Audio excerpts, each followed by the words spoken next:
मंडला के आरईएस क्रमांक 1 की कार्यपालन यंत्री गीता आरमो पर लगे भ्रष्टाचार के आरोपों को उन्होंने सिरे से खारिज किया है।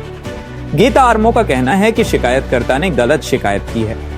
हाल ही में एक निर्माण कार्य की जांच के दौरान अनियमितताएं पाई गई थी, जिसके कारण उसका बिल रोका गया था। इसी को आधार बनाकर उनके खिलाफ झूठी शिकायत की गई और समाचार पत्रों में गलत खबरें प्रकाशित की गई हैं। उन्होंने स्पष्ट कहा कि सभी आरोप निराधार हैं और यदि जांच होती है तो सच सामने आ जाएगा। यूनाइटेड न्यूज ऑफ एशिया के लिए मंडला जिला ब्यूरो की रिपोर्ट।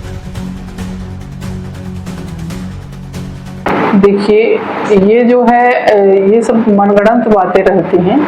कभी भी मैंने ये चीज़ देखा है कि यदि किसी चीज़ का समस्या का यदि समाधान उनका नहीं हो पाता तो सबसे पहले सीधे एक आरोप लगा दिया जाता है कि पैसों की डिमांड की जा रही है। जबकि जहाँ तक ये है कि जब से मैं आई हूँ मैंने इस तरीके से कभी कोई चीज़ किया नहीं। हाँ, इसमें जैसे मेरे ऊपर जो भी अभी मतलब पेपर में मैं कई दिनों से जो पढ़ रही हूँ कि इसमें टेंडर की प्रक्रिया और फिर ये सारी जो चीज़ें हैं, इसमें जो है आरोप जो है जिस तरीके से लगाया जा रहा है वो सारा निराधार है। यदि जो जांच पहले हो जाती है उसके बाद आरोप लगे तो उसमें उसके बाद सुनने में भी अच्छा लगता है।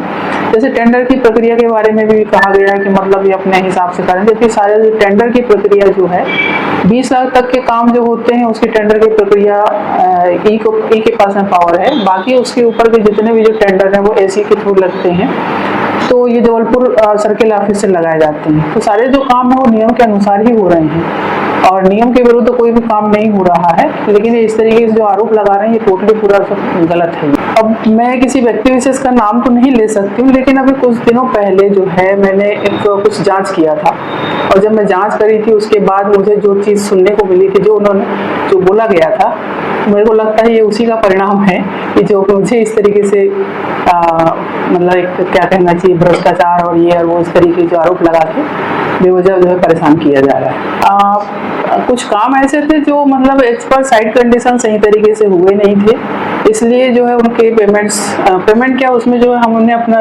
जांच प्रतिवेदन दिया, उस आधार पर जो है वो पेमेंट्स को रोके गए थे। और जब ये पेमेंट्स रुकेंगे उसके बाद जो मेरा नाम पेपर में जो आने लगा है तो मेरे को लगता है शायद ये उसी वजह से हो रहा है। नहीं, मैं तो ये पूरे आरोप निराधार हैं, क्योंकि जिस तरीके से जो चीज़ें कही गई हैं वो सारे जो काम हैं हम नियम के अनुसार ही कर रहे हैं।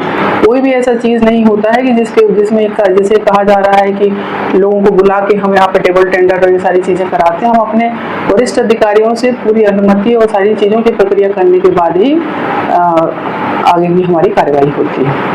ये सारे आरोप जो है निराधार हैं ये।